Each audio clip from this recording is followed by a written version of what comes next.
Good evening, this is Love Sport Radio and I am Matt Beadle. It is time for the Brentford Fan Show with the boys from BeeSotted, Billy the Big Grant and XG Dave Anderson. Of course, it is the international break. As things stand, England currently 1-0 up in Bulgaria. A rasper from Marcus Rashford. We're going to be talking all things England with Russell from the Three Lions podcast later on, plus looking at what else has been happening in and around the world over the past few days. Of course, plenty of that going on at Griffin Park, and we will be chatting to Mark from AFC Wimbledon about their Brentford loan signing, Mr. Marcus Force. He is banging them in right now. I believe no striker since he made his debut in September, chaps, has scored more goals in all four divisions of English football without wishing to dampen the mood, has scored more goals than Marcus Force. Incredible stuff. The best shot conversion rate of any player in the English top four tiers this season. Minimum 4 goals, of course. Scoring with 46.7% of his shots in League One. That's Marcus Force. Woo, woo, woo. And you feel the force. You look really confused, but that's another one. Old school. If you're an old school jazz funker, you know about that tune as well. Can you feel the force by The Real Thing. Everyone knows the "You can be everything the sweetest song that I can sing, oh baby." No, but that wasn't the tune. The big tune was "Can You Feel the Force" by The Real Thing. Have you introduced this to maybe be the song for Marcus Force, or is it the song for Marcus Force? We put it out there in the early days, but I did send it over to AFC Wimbledon, and for what I can gather, they did play it on the PA system, I think, in the first or second week when I think he might have banged in a goal that week as well. He likes banging the goals in, old Marcus, doesn't he? He certainly does, and we had the AFC Wimbledon fan show yesterday, actually, and they were just discussing the contract, and they're in desperate hope that there is no recall clause in January, because if there is, and there may well be, it's definitely an option potentially, I would imagine. I guess it sees how things develop and stuff. I think they'd want him for the full season, definitely. You can see that, but I get a feeling that we might need him a little bit more than they do. We'll see how it goes. Again, this was the conversation that was had. We'll talk about this all a little bit later, but this is the conversation that was had at the time, because at the time we felt it was a full season loan, then all of a sudden we heard it was a half season loan, and it's all over the place. But like I said to you, Mark's going to be on the show later. Days of Speed, as a lot of people might know him on Twitter. Mark out there, big AFC Wimbledon fan. He was actually the guy that actually founded AFC Wimbledon as well, so he's one of the biggest AFC Wimbledon fans out there. So he's going to be chatting to us about that a little bit later. But I've got loads of other stuff to talk about, So it's a really weird international week, because we come to international week and you've kind of got this situation where you either come out of it and you're buzzing, you're thinking, oh, this is absolutely fantastic, we've got loads to talk about. You're thinking, oh no, you're scratching your head, And so, like I said to you, England are playing here tonight. It is now 2-0 as well. Raheem Sterling has raced into the box. Lovely bit of interplay, and has rifled it across for Ross Barkley to tap inside the 6-yard box. That is now Bulgaria 0, England 2. This is a bizarre scenario for me, sitting in the radio studio when I was actually going to be at this match here. But listen, really? But I'm loving being here. I love the fact that you chose to do this instead. Yeah, and XG Dave forced. Can you feel forced? Can you feel the forced? Yeah.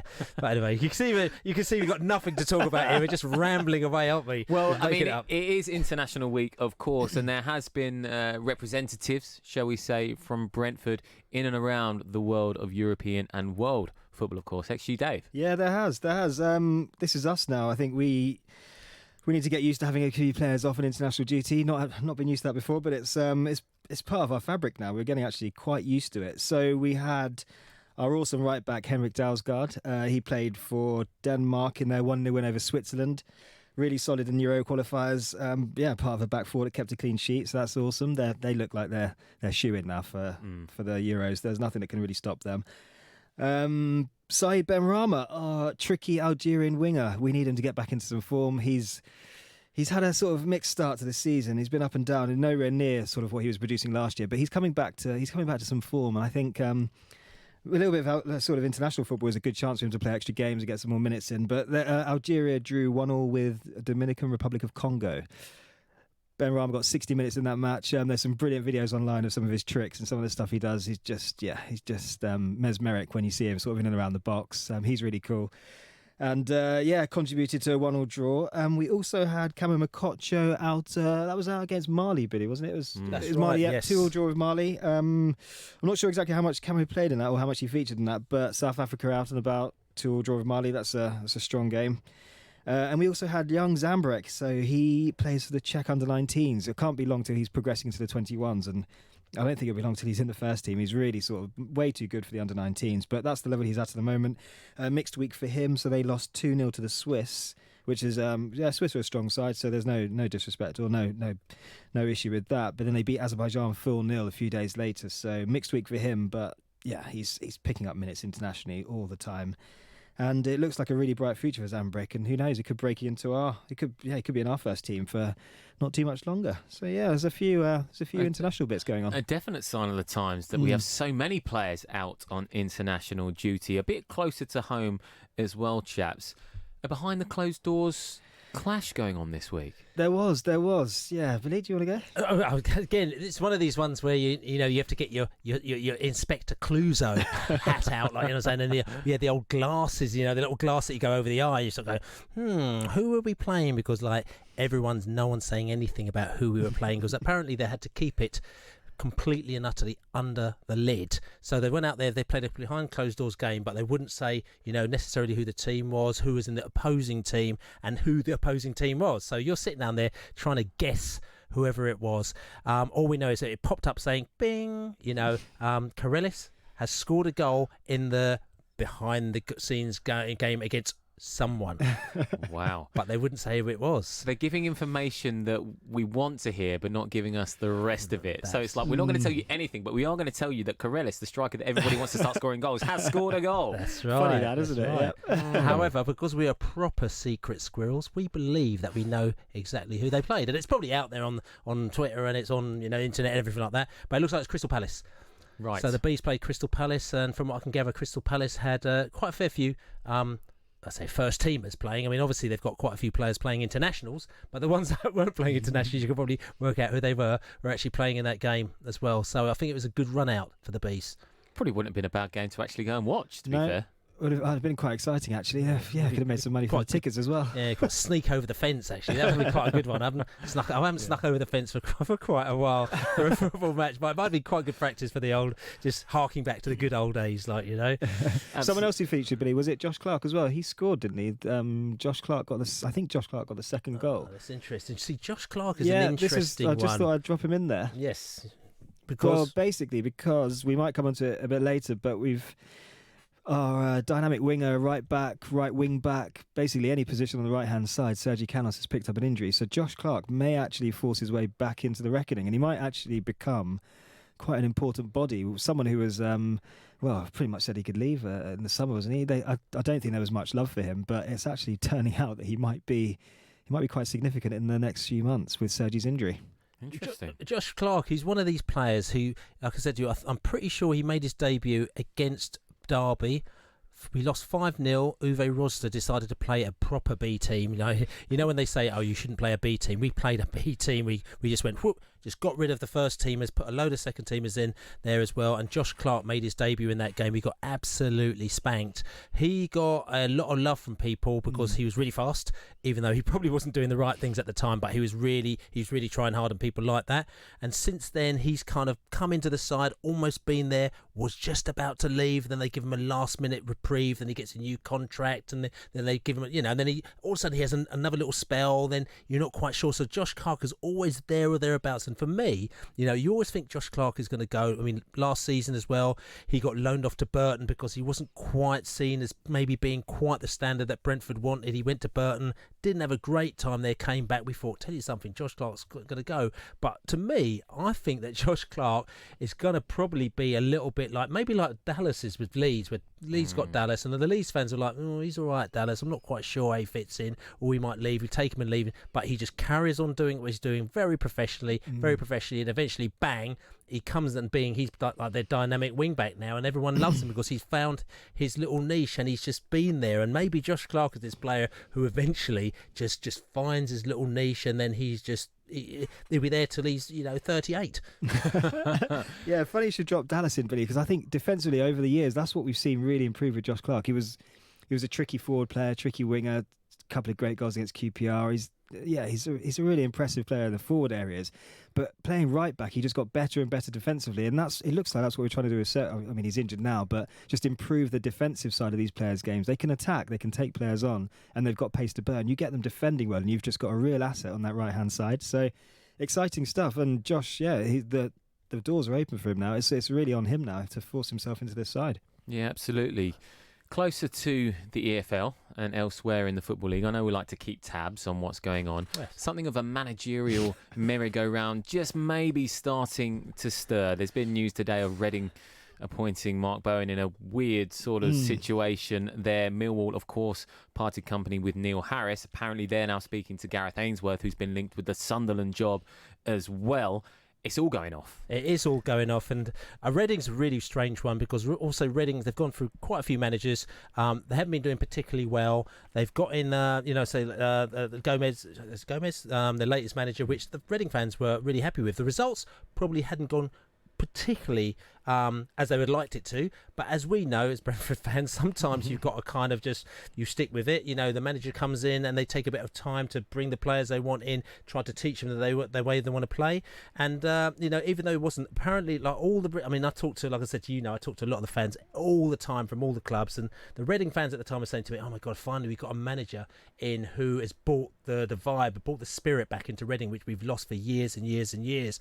We love Gomez, we love what he's doing, we love his passion for the pub, we love just that he's trying to get us to play the right style of football." So the fact that we've got now a situation where we've got Mark Bowen, who basically he's gone right. Okay, he's got a list of people. He's going who's going to be the new head coach here? Mr. Bowen, would you like to be the head coach? Yes, I'd like to be the head coach. He's sort of talking to himself. I think he talked himself into a job. So the Reading fans I've spoken to are absolutely, gutted about it. I spoke to the Tyler Stend, which is a really good blog. If you want to check them out, Tyler Stend, just Google Tyler Stend, a really good blog that we do a lot of stuff with. And I've asked them, what was your thoughts about Gomez being sacked and Bowen coming in, and they said it's gone down like a lead balloon with the fans. He's a really popular manager, Gomez, and he's been sacked despite needing and probably deserving more time, and he's been replaced by his own sporting director. That looks really bad. It looks as if Bowen has essentially installed himself. That's unlikely to have been the case, but it's how a lot of fans feel.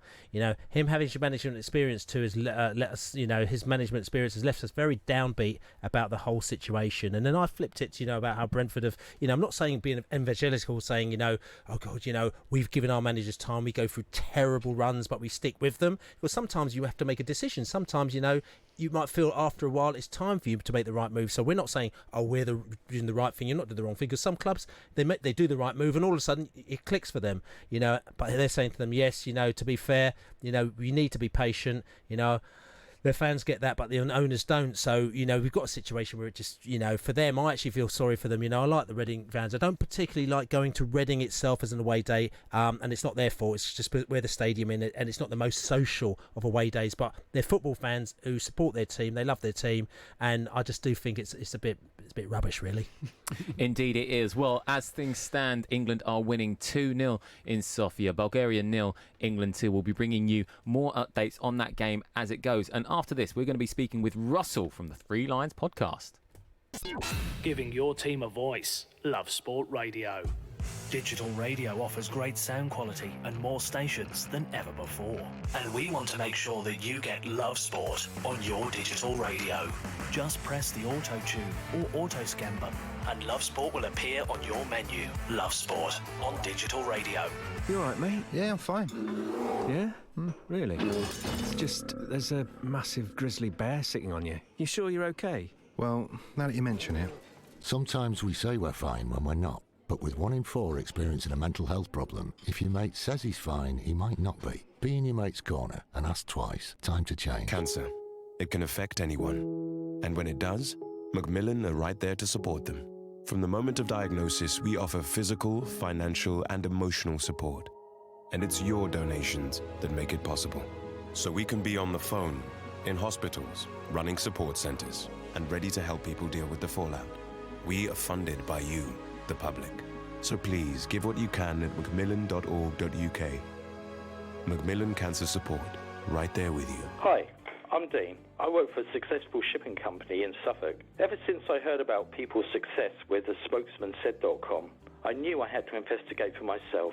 Every time I need to compare car insurance, home insurance and energy bills, I always contact a spokesmansaid.com. This year alone, I saved over £260 on my car insurance and also £585 on my energy bills. I saved big through a spokesmansaid.com, and you could too. With a spokesmansaid.com, fighting for you, saving you money. When your kids are ill, you just want to help them feel better. But you don't always need antibiotics.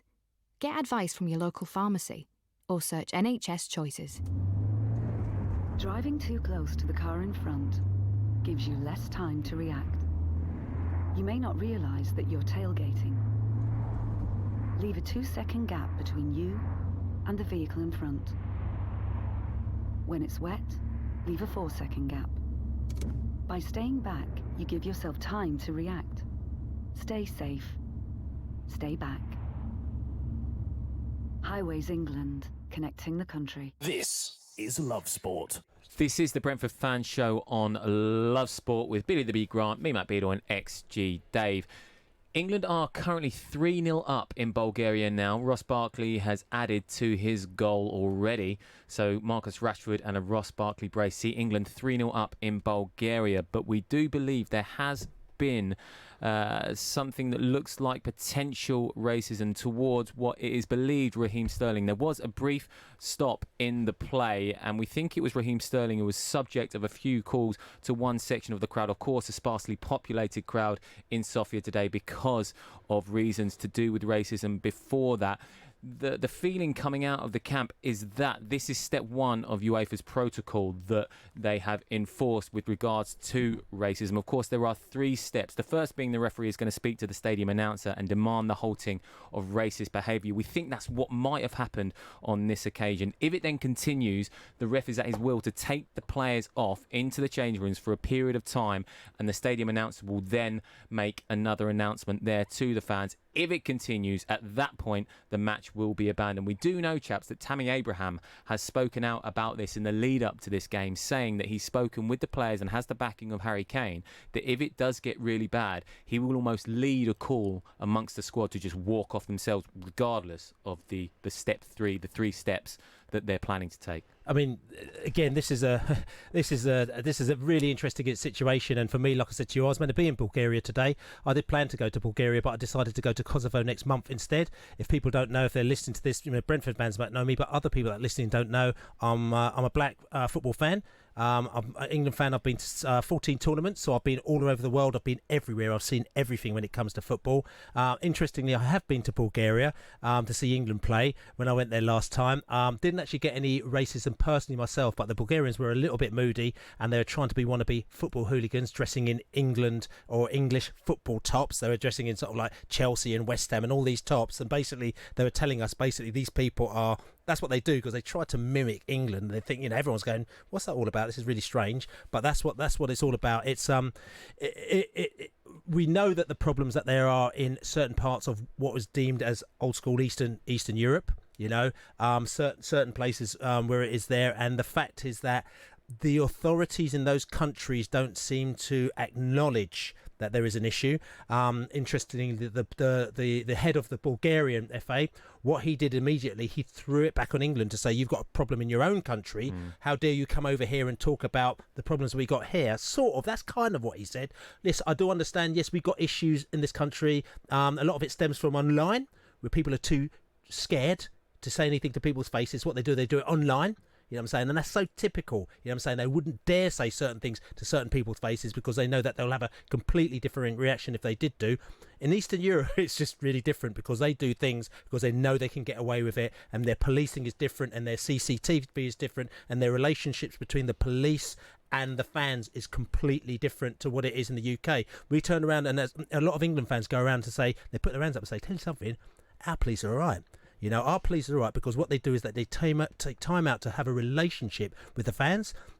So you go out there and you do feel safe when you go with and especially if you're not doing any bother, you think like these police are right, they're looking out for you. You know, they know people's by their first name. Listen, you know, Bill, how you doing? You know, make sure you keep yourself. Did you go in the old town? Keep away from the old town today. If the verdicts might be a little bit, you know, just go somewhere else. So they've got that relationship with the fans, which we think is really good. Whereas if you go abroad, you see that the police have absolutely no relationship with the football fans. You go to France at the Euros last time, you heard about all the problems out there, but the French police, honestly, they are a nightmare. Spanish police, they're a nightmare. Go to Eastern Europe. I mean, I went to Slovakia one time, and all the Slovakian fans were monkey chanting. It was Ashley Cole and Heskey at the time, and I'm standing there with my mates, 4 black friends who are in the way end, and we were going, oh my God, this is a bit of a nightmare. We've been monkey chanted, and then the police came, and then all of a sudden, all the England fans were, and I'll be honest with you, if anyone's being an idiot, I will say I'm not having it. Right? I go to England games, but if somebody's being racist or being an idiot, I'll point them out, because there are 10,000 people that might travel. There'll be 9,500 who are right. There might be 500 who are idiots. I'll point out the 500 idiots, because for me, you know, you've got some good people going out there. So, but the England fans at that game, they were coming down to me going, "Oh mate, it's out of order, innit? I mean, they're monkey chanting the black fans. I mean, it's out of order. It's out of order, mate." So they started to sort of kind of, you know, make it known that they weren't happy about it, but they weren't causing any problems at all. And the Slovakians were throwing coins over, they were throwing bottles over, they were throwing all sorts of stuff. And the English just didn't do anything. Then I saw one person, they threw a bottle over which had, you know, some soft drink in it.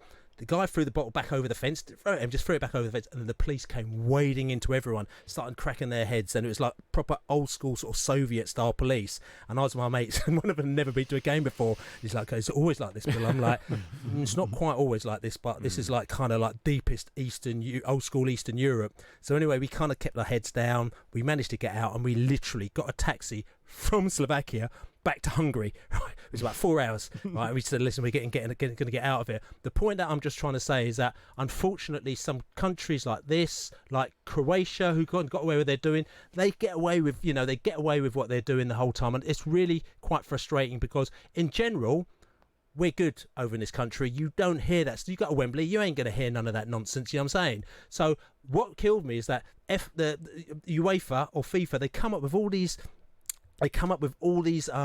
fines, and they're going to do, you know, Croatia, what do? They shut the stadium down so that no one could go to the game. No England fans, no Croatia fans. If they really wanted to punish them, tell you what they should have done. Don't allow the Croatian fans, and let 10,000 England fans into that for the away game. It'd be brilliant. We turn up there, massive advantage. Instead of being a 0-0 draw, we might have beaten them 2-0 because we had all our fans in there. That would actually really teach them. And the Croatian fans could actually turn around to each other saying, "Listen, look what we've done. We're letting ourselves down here," and they might actually be able to self-police it. But at the moment now, they don't really seem to have really got a handle on this. And I'm actually really pleased that the players are saying they will walk off the pitch. We don't care about these rules. They walk up the pitch, because for me, that will create more PR, and it will create more of a situation than anything else. And people will actually have to think about it. Because at the moment now, they don't really have to think about it. They just give them a £10,000 fine, and they'll just, you know, they'll pay that in an instant. Yeah, absolutely. Well said, Billy Grant there. That is Billy Grant on the situation regarding what we believe is racism behaviour towards Raheem Sterling, apparently in the ground at Sofia at the moment. It is Bulgaria 0, England 3. And Billy, you actually have been on the line to Russell from the Three Lions podcast, where you've discussed some of the situations out in with England's friendlies at the moment. Here is what he had to say. So we got Russell from the Three Lions podcast. And Russ, how you doing? Evening. Yeah, good. Thank you. Thanks for having me. That's all good, mate. You know what I'm saying? You've come back from a nice little trip out east, haven't you? Yes. Yeah. If it wasn't 24 hours, it was just over 24 hours in Prague for the England game, Czech Republic against England the other night. Yes. Well, back in one piece. And tell me, I mean, how was it? I mean, I was going to go to Prague and then off to Bulgaria. Now, a lot of people did that. It's a fairly economical trip, I think it is, you know, for England fans, because, again, it's not that expensive when you get out there. Accommodation is relatively cheap. If you get an early flight, it's also good to go out there. So I know a lot of people that flew out there on the, you know, maybe either the Friday morning or the Thursday evening, staying out there for the weekend and then going across to Bulgaria. I know that you've cut your trip short because you went out for the Prague trip, you're back again. But, I mean, how was it out there? Yeah, no, it's good. I landed around, about midday Friday, dumped my bag and just went out to, or met catch up with a couple of mates. We went out, grabbed a beer and just just took in the sights for 3 or 4 hours around the Charles Bridge, famous area there, the Wenceslas Square, all the sort of stereotypical areas that you'll know in Prague if you've been there before. The amazing astronomical clock as well. Lots of England fans around. In fact, it was actually a national day of mourning for a Czech singer, a guy called Karel Gott. So there were plenty of people around, and not just from the Czech Republic. Apparently, he sang for Austria in the Eurovision. Germans liked him as well. So there was like an influx of a lot of people around, and mixed in with England fans in all jovial mood, ready for the game. Yeah, it was all good. Sun was shining, a couple of beers. What's not there to like? I mean, and you said the England fans are jovial. I mean, you know, you hear the two stories. It's interesting. I'm coming back here and I'm hearing different stories as to when you're out there. And there was a lot of hype beforehand saying, you know, they should move the date of the game. There's going to be loads of problems with England fans. And then even afterwards, you've seen in the press, you know, they're talking about England fans disgracing themselves. Even I looked in the newspaper and I think only about 6 people were arrested. The vibe didn't seem to be that bad as what people are making out, was it? No. I mean, from my point of view, and I've got to be honest, when I landed on the Saturday, my wife picked me up at about just gone 5 from Stansted. She said, have you seen the news? Did you see any of the trouble? And I was like, I have no idea what you're talking about. I got up to the ground at about 7 o'clock in the evening, just sort of in anticipation of getting in, beating the queues and all that sort of thing. And when I look back over the news, and I read about this, and I had no idea that was brewing. I don't think brewing is the right word for it, but I didn't see anything like that. And you got to wonder in this little incident that appears to have been blown out of proportion, and as I'm sure you're aware, it may have been maybe slightly organised by some people, media outlets and that, and just to dare I say it, sell a few papers. I wasn't there. I mean, I heard there was a story about some people who were inside a bar, and it got stormed by locals, by local ultras, the local Czech ultras in balaclava helmets and all sorts of stuff. From what I've heard, it wasn't instigated at any time by the England fans. I know that for a fact. I've been in the situation where I was in Marseille, where we heard the stories coming out, but because I was there myself, I saw the stories that were coming out from the UK weren't quite the same as the stories that were happening out there. It's a familiar story. It's not just the England national team and the supporters who go on there. I've heard when club sides are in action in Europe that they'll get a particular area. This is Love Sport Radio. That was Billy the Bee Grant talking to Russell from the Three Lions podcast. This is the Brentford Fan Show, but we're just going to bring you some breaking news. Players halted for the second time in the England clash in Sofia with Bulgaria. We understand that step 1 of UEFA's protocol regarding racist abuse towards England players has been enforced, and that was that the referee will speak to the stadium announcer and demand that it stops.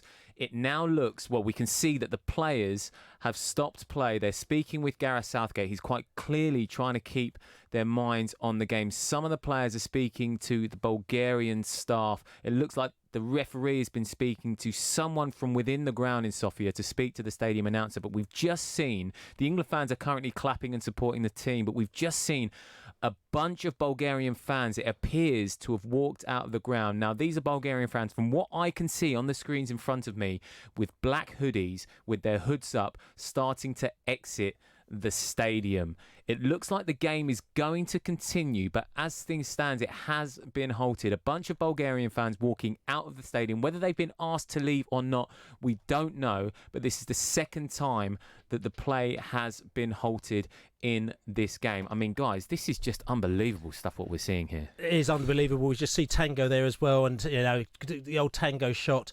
Tango, famous Sheffield Wednesday, shouldn't say that, kill me fan, who's out there, goes to every England game. And like I said to you, those images that you see there of England fans, you see stereotypical images where people sort of say England fans, causing trouble. They're going out there,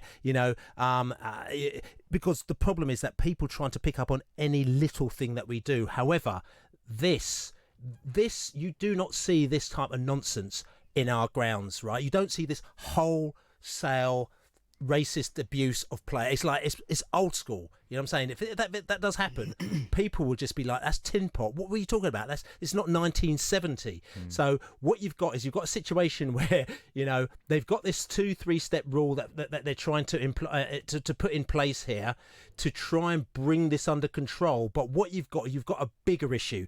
Obviously in Bulgaria you've got an issue where they feel that this is all right. You've got an issue where this obviously they can get away with this in countries like this, in countries like Russia, right, where they the football, you hear of the abuse that these players get. So I think that there's a bigger problem here where the football authorities obviously do not take it seriously. There's a problem within their society, there's a problem within their football, and now what's happened is that every sort of 3 or 4 months it comes onto the international stage, and then the whole world sees it and everyone gets really shocked and goes, oh no, there's a problem in Bulgaria, and then they get fined, and then it goes away for 6 months or a year or 2 years, and it comes back again. There's a massive problem here, and it's like they've got to get a lot tougher to sort it out. At the moment, I'm not happy with the way that they deal with it. I think it's rubbish. Yeah, absolutely. This is the Brentford Fan Show on Love Sport. That was the voice of Billy the Bee Grant. We're giving you some updates from England's match in Bulgaria at the moment. It appears that some racist chanting has been directed towards the England players. We don't actually know that for certain. I do have to say that we don't know it for certain, but after everything that's been said in the build-up to the game, that is what we believe has happened. We'll be bringing you more on Love Sport. Love Sport. You all right, mate? Yeah, I'm fine. Yeah? Really? It's just there's a massive grizzly bear sitting on you. You sure you're okay? Well, now that you mention it. Sometimes we say we're fine when we're not. But with 1 in 4 experiencing a mental health problem, if your mate says he's fine, he might not be. Be in your mate's corner and ask twice. Time to change. Cancer. It can affect anyone. And when it does, Macmillan are right there to support them. From the moment of diagnosis, we offer physical, financial, and emotional support. And it's your donations that make it possible. So we can be on the phone, in hospitals, running support centres, and ready to help people deal with the fallout. We are funded by you, the public. So please give what you can at macmillan.org.uk. Macmillan Cancer Support, right there with you. Hi, my name's Bob. I'm a retired civil servant from Durham. I used the advice that a spokesman said gave me to haggle with Sky to reduce my monthly payments from £86 per month to £43 per month, which was a saving of £774 over the 18-month contract. A nice little result, if I say so myself, but it was only due to a spokesman said on his brilliant advice that I was able to do a deal for the new contract. With a spokesmansaid.com. Fighting for you, saving you money. Driving too close to the car in front gives you less time to react. You may not realise that you're tailgating. Leave a 2-second gap between you and the vehicle in front. When it's wet, leave a 4-second gap. By staying back, you give yourself time to react. Stay safe. Stay back. Highways England, connecting the country. This is Love Sport. It's the Brentford Fan Show on Love Sport. Me, Matt Beadle, with the boys from BeeSotted, Billy the Bee Grant and XG Dave. We are currently focusing our attentions on England in Bulgaria, which, by the way, has now gone. England have now gone 4-0 up, a goal from Raheem Sterling, a customary goal. That'll teach him. Yeah, from Raheem Sterling, 4-0. And the reason that Billy has said that'll teach him is because we're led to believe there is an element of racist chanting inside the ground in Sofia at the moment. It seems like a few of the Bulgarian fans have walked out of the ground. The players were surrounding Gareth Southgate. The players were speaking to members of the Bulgarian staff. And Billy, you noticed that Chris Powell is obviously on the England coaching staff now. He was on the bench there. And you've had a bit of contact with your daughter during those ads. Yeah, my daughter, I mean, as we're during the game, I mean, today, my daughter, she's only 10 years old, but she started to really get into football. I mean, we talk about this a little bit later as well. I mean, I was down at St George's Park with her actually last week, and she met a lot of these players, including Harry Kane and Chris Powell, who's sitting on the bench here as well, who's a good friend of mine. So she's now watching this. She wanted to watch this game with me today, but I was doing the radio show, so she's watching it by herself, but she feels a bit of a connection with them after seeing them today. So she's quickly emailed me, because she hasn't got a phone as such, from her iPad, and said, Daddy, they're winning 2-0, but why are the Bulgarians keep on booing the England players? You know what I'm saying? And I've had to explain to her, to say to her, look, you know what, I've spoken to you about, racism, which she doesn't understand. She just thinks it's really strange. I said, unfortunately, the Bulgarian fans are racially abusing, one of your favourite players, which is Raheem Sterling. So she's come back with that information, and now she's actually spoken to my wife, and my wife's come back to me and said my daughter has just said to me that the game might be called off due to racist abuse. So she's only 10, but she understands the implications. She thinks it's stupid. She doesn't understand it. It's really nice when you've got, like I said to you, kids aren't born racist. No kid in this world is born racist. It's something that is actually kind of instilled into them over time by whoever, whether or not it's the environment around you, whether or not it's the friends around you, whether or not it's a bigger society. So you don't do that. So you just wonder, what it is that makes people get to that stage. Because I'm black, so I have experienced this all my life. You get used to it, and you'll know how to handle it.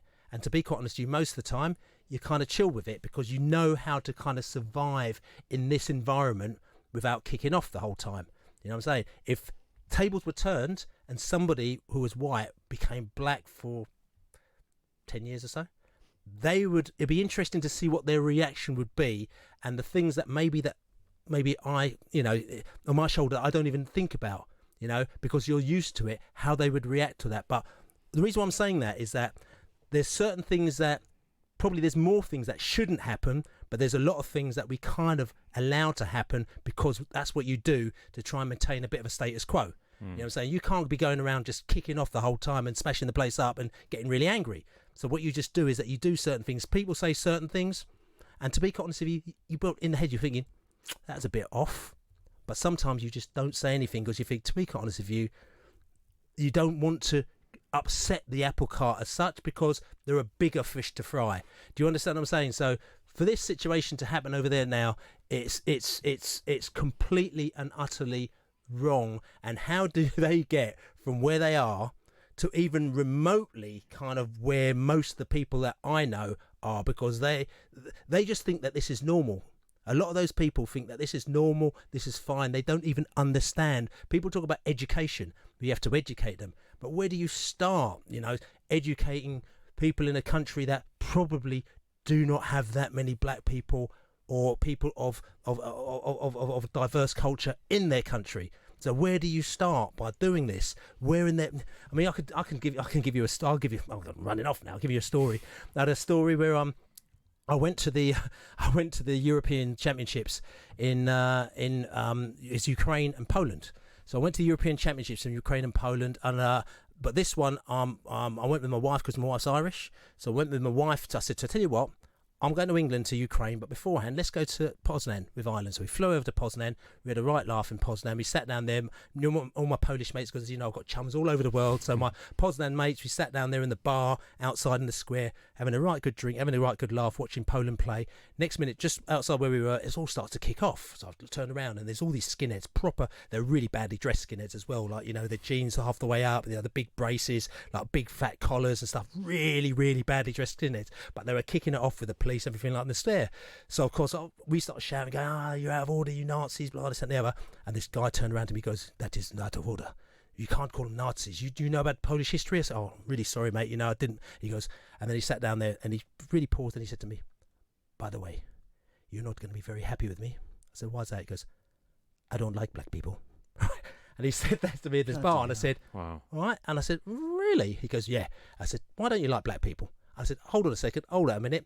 Tell you something, I'm going to go to the bar, I'm going to buy you a drink, right? I'll get you a drink, and then we sit down there, and you're going to convince me why you don't like black people." So we sat down there for an hour while this guy tried to convince me why he didn't like black people. He was perfectly well spoken. He was a nice bloke, as per se, but he sat down there and he was talking about people taking Polish girls and this, that and the other. My wife was going rabid at him. She's going, "What are you talking to him for, the Nazi?" I was like, "Just step back a little bit." But I sat down there. But these situations were happening. But the guy in his head, he was thinking, "I don't like black people." His reasons were completely illogical. I sat down there, and after an hour, I couldn't convince him. He couldn't convince me. So I said, "Tell you something, we have to go along our way.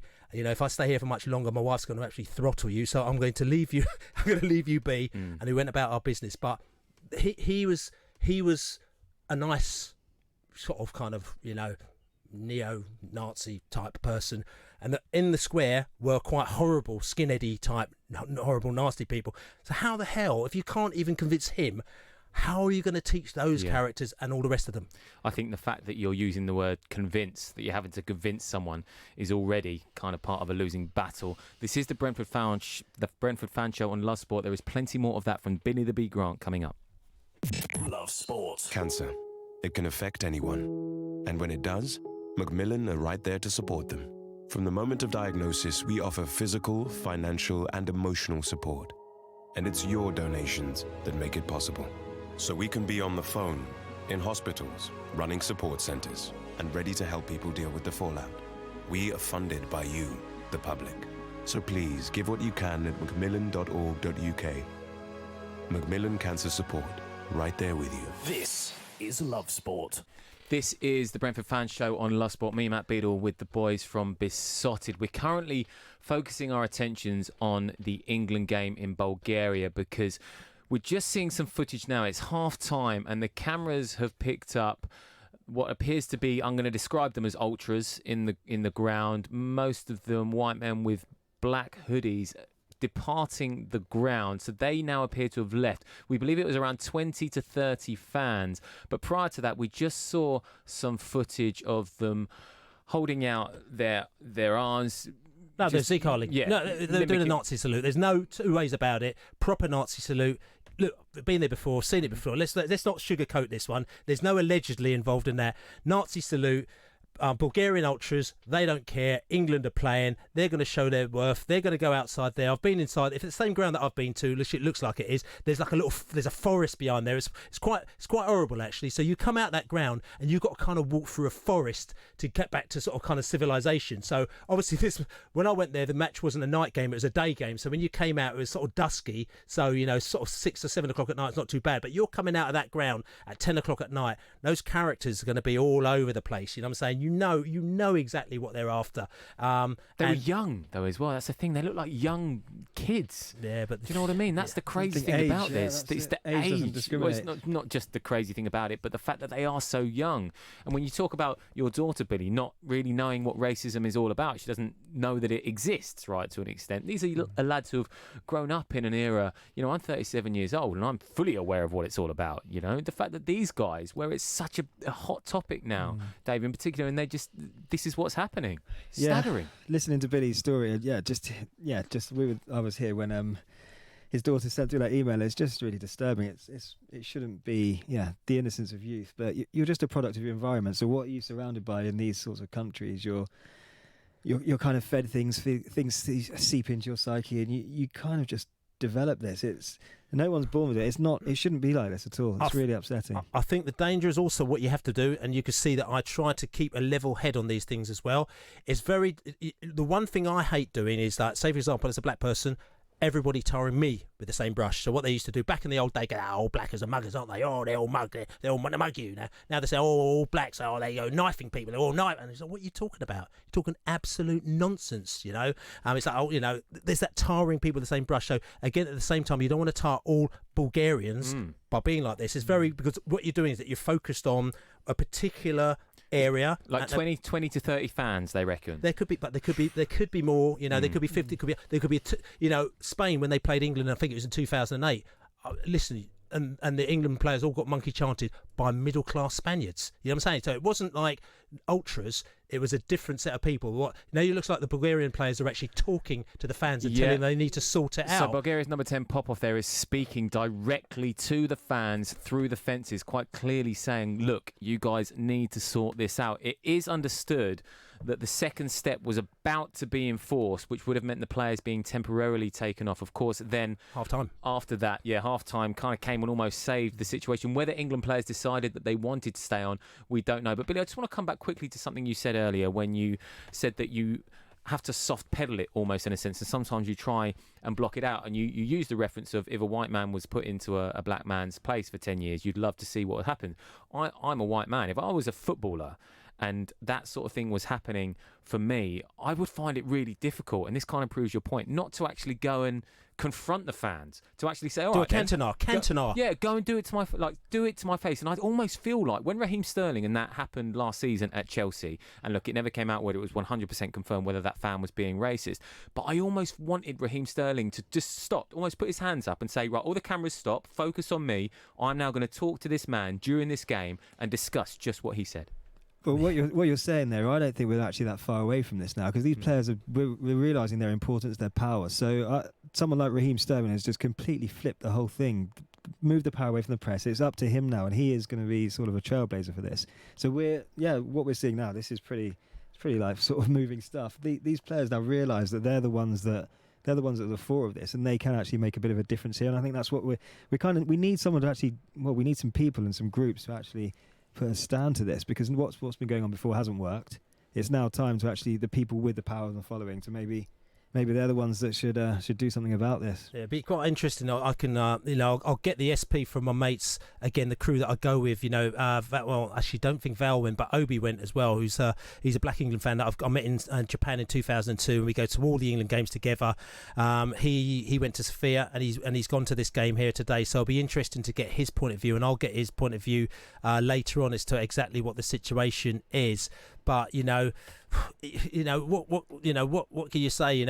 It's not a situation that we're better than you, or we're more advanced than you. But I think what is quite interesting, seeing some of the reaction from the England fans, even online. I've had a little bit of a tweet, and the England fans that you racist, and I can't say the word because of Ofcom will be not very happy with it. But they're actually singing these songs to the Bulgarian fans, which I said to you was very similar to a scenario like I said to you when I went to Slovakia in 2002, and like I said to you, the Slovakian fans were monkey chanting me, and were monkey chanting the England players, and the England fans were defending the players and the black fans who are in the crowd. And I think that this type of situation is positive, and this is what we need more. We need more coming together, more people actually realising and talking up and making the situation, because if you've got the fans doing it, if you've got the players doing it, yes, you might have a couple of people in your old ranks who probably don't quite think that way, but they'll think twice about anything else that they're doing. But also it shows the world, actually,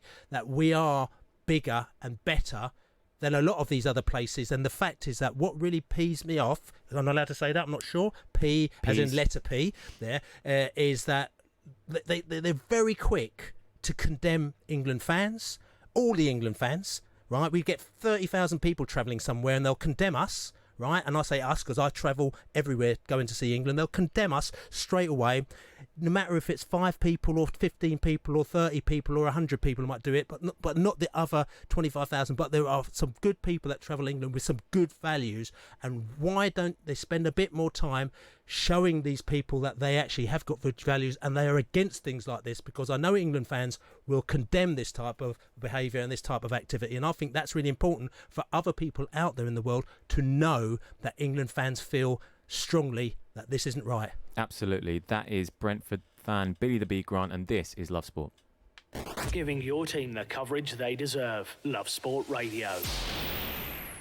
Are you being fobbed off by a company? Are they letting you down? And are your complaints falling on deaf ears? We can help you out.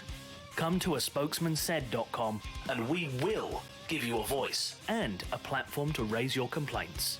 As recommended in the Daily Telegraph. aspokesmansaid.com. Fighting for you, saving you money. Every day someone dies waiting for a transplant. From spring 2020, the law around organ donation in England is changing to allow more people to pass on more organs to save more lives.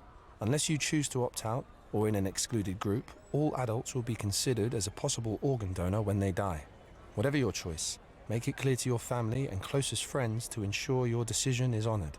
To find out more, or for the choice to opt out, visit organdonation.nhs.uk. Pass it on. Cancer.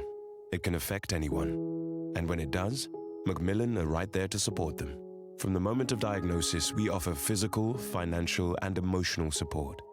And it's your donations that make it possible. So we can be on the phone, in hospitals, running support centres, and ready to help people deal with the fallout. We are funded by you, the public. So please give what you can at macmillan.org.uk. Macmillan Cancer Support, right there with you. Hello, I'm Tim from Bolsover. I'm a retired teacher. I was looking for a better electricity deal from my parents when I got an email from a spokesman said it was a fixed deal for 2 years, which was better for my parents, less for them to worry about. And when I had a look at the sums, I had to recheck because I couldn't quite believe it. They were going to save over £900 each year they were on that deal. Needless to say, we signed up pretty quickly. With a spokesmansaid.com, fighting for you, saving you money. Before you set off on a long journey, remember to check your vehicle. Are your tyres correctly inflated? And are the treads deep enough? Have you got enough fuel? Is your oil level right? Checking your vehicle doesn't take long, but can prevent a breakdown or accident and save you money. So, before you set off on a long journey, check your tyres, fuel and oil. Highways England, connecting the country. This is Love Sport.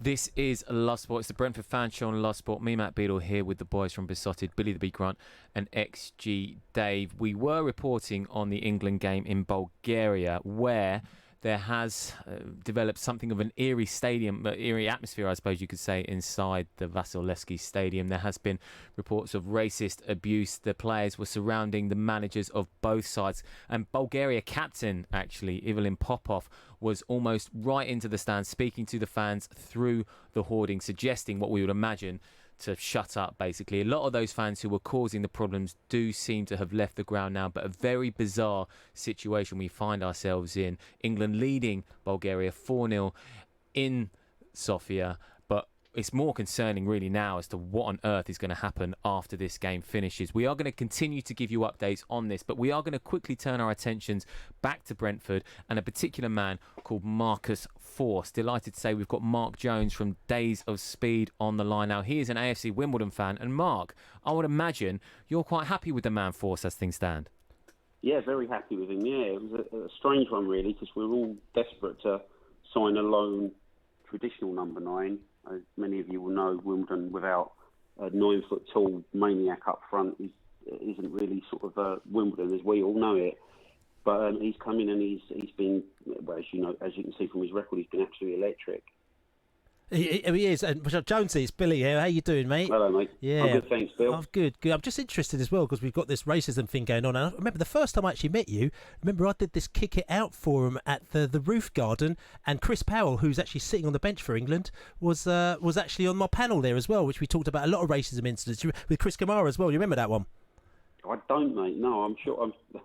If you remember it, I'm sure I was there. I think you had a lot. That's the first time I met you. You and Chris Phillips came down as well. So that's shocking behaviour, like I said to you, here in Bulgaria. But like I said to you, coming back to more positive things, Marcus Force, you were telling me that he basically, all he does is score. So, I mean, every time he gets the ball, he scores. Is that right? Yeah, I was looking. I mean, I'm not really a man for stats usually. I'll go more for sort of like a gut feel and a pumping of the heart when I watch footballers. But I had a quick spin through his stats. He's literally scored after 2 minutes, 5 minutes, 2 minutes, 20 minutes, 8 minutes, and he scored within 5 minutes of coming on for us when he first played, and he's not even trained with us. He's one of those players, when you look up on the pitch, we've got a couple of players that are fairly similar sort of stamp to him, so every now and then you kind of, you get that bit where fans go, who was that? And he just floats around the box, but he literally is the archetype in front of goal. All the Brentford fans that I know were saying, like, he's a great finisher, he's dead clinical, and that's exactly what he is. He tends to not do anything but score goals, which ain't too bad, is it? That's not too bad. Mark, hi, it's David here, XG Dave. How you doing? Hello, mate. Hi, good. Good, yeah, thanks. So just going to pick up on that. So you're talking about Force being a complete goal scorer, and that's a really good asset to have on your side. But something we're kind of missing from last year, we had Morpie, who did a lot of deeper work, and he sort of did a lot of off-the-ball stuff. So with you're talking about your gut and you're not so into the statistics, but that doesn't matter. What's your feeling? Do you think Force can, you say he just sort of finishes really well, but is there anything, are you seeing stuff off the ball? Are you seeing his work rate in deeper areas as well, or is there nothing else than the goals? He does drop off and he does kind of link play up a little bit. And as I say, the bit that's kind of skewing it is that we were looking forward to getting somebody to come in and lead the line because it was a thing we were desperately missing. And we had Tigger, who scored plenty for us last year, who... Yeah. On the face of it, they're fairly similar players, but it's a bit kind of like, like Rolls-Royce versus your old man's Austin Maxey, to be honest with you. He's different level. And we've had players like that before on loan. It's that weird thing when you occupy kind of the lower end of the budget in League One, and then you go in and get a Championship player, whether he's a starter or not. Obviously, if he's a starter, you're less likely to get hold of them. But whether he transfers into, would he walk straight into the Brentford first team and start smashing goals? I really don't know, because I don't know how well we'd be marked out at games. But the games I've seen him in playing for us, people just can't pick him up. He literally just, he's one of those players that pops up, scores goals. If you look at his hat-trick Saturday, it was literally edge of the area, turn, tight angle, bang, goal. It's sort of very, very deadly. And as for the penalty, I was just like, I know he comes from a land of the ice, but he absolutely had ice in his veins when he put that one home. Yeah, awesome pen. Mark, it's been great having you on, mate. Sadly, because of the situation at England, we've had to cut this one short, but no doubt we'll get you back on the show when Force continues to score goals for AFC Wimbledon. That was Mark Jones. Nice one, Mark. Cheers, Mark. Thank you. AFC Wimbledon's Days of Speed. Gents, we're nearly at the end of the show. It's been quite an eventful one today. Listen, what can we say? Listen, we tried to talk Brentford, but listen, England's taken over today, but it is international break, and like you say, we didn't know. You just never know when you come onto this show. Listen, check us out on the podcast, prideofwest.london. We'll be talking Millwall. We'll be talking new blue shirts, your new anniversary shirts, and also some tickets for the Millwall watch. We put that on Twitter as well and Facebook. Brentford Fan Show on Love Sport. Love Sport. You're in leakage, you're in leakage.